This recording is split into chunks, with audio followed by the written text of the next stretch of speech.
이슬람교도를 믿는 무슬림들이 먹는 음식인 할랄 음식은 우리에겐 아직 생소한 음식이죠. 돼지고기와 술은 먹지 못하고 다른 고기들은 율법에 따라 도축돼야 할랄 음식으로 인정받을 수 있는데요. 광주의 한 초등학교에 이 할랄 음식을 먹어야 하는 무슬림 아이들이 있다고 합니다.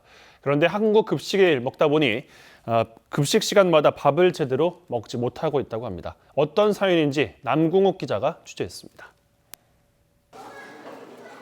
광주의 한 초등학교 점심시간입니다. 아이들이 식판 가득 돼지갈비찜을 받아가지만 몇몇 아이들은 돼지갈비찜 대신 달걀 요리를 받고 있습니다.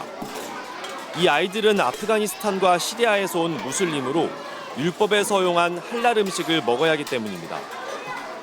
율법에 따라 돼지고기는 먹을 수 없고 다른 음식들도 율법에 맞게 조리될 때 먹을 수 있습니다. 아이들은 급식이 입에 맞지 않는지 먹다 말기도 하고 반찬은 안 먹고 밥만 먹기도 합니다. 맛있어요? 먹을만해? 이 학교에 다니는 무슬림 학생은 총 4명입니다. 이들 가운데 일부는 점심을 굶고 하교 후 집에 가서 밥을 먹었고 나머지 학생들은 도시락을 싸오거나 급식 반찬 중 먹을 수 있는 것만 먹고 있습니다.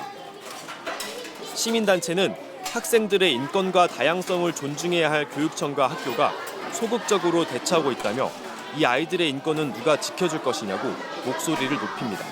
시대적인 요구에 따라서 그런 다양성을 존중하고 그런 문화적인 지원 등을 일시적인 방편이 아니라 장기적인 방편으로 좀 진행이 될 필요가 있다는 것입니다.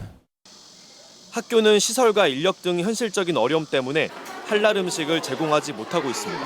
이 아이들을 위해서 특별히 조리하기가 쉽지는 않아요. 인력도 그렇고 예산도 그렇고 이 부분은 학교만의 노력으로는 쉽지 않고. 광주시 교육청은 무슬림 학생 등 다문화 학생들의 다양성을 위한 정책을 펼치기 위해 애쓰고 있다고 이야기했습니다. 다만 무슬림 등 특정 집단에 대한 지원을 바라보는 일부 곱지 않은 시선이 우려돼 적극적인 정책을 펼치기 어려운 것이 현실이라고 덧붙였습니다. 어떤 아이들은 채식만을 하는 학생들도 있고 아토피로 인해서 음식을 가려먹는 학생들도 있을 때 이런 학생들에게만 따로 무엇을 제공한다고 했을 때는 거기에 대한 역차별이다 아니면 왜 우리한테 제공하지 않냐라는 그런. 우리 국민도 아닌 특정 집단에게만 혜택을 제공한다는 곱지 않은 시선은 다문화 사회로 채 진입하지 못한 우리 사회의 과도기적 현상 가운데 하나입니다.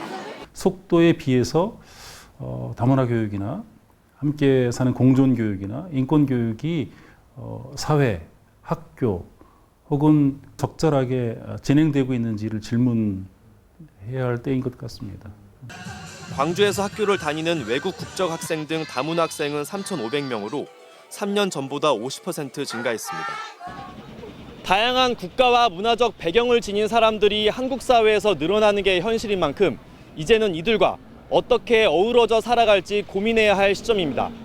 MBC 뉴스 남궁욱입니다.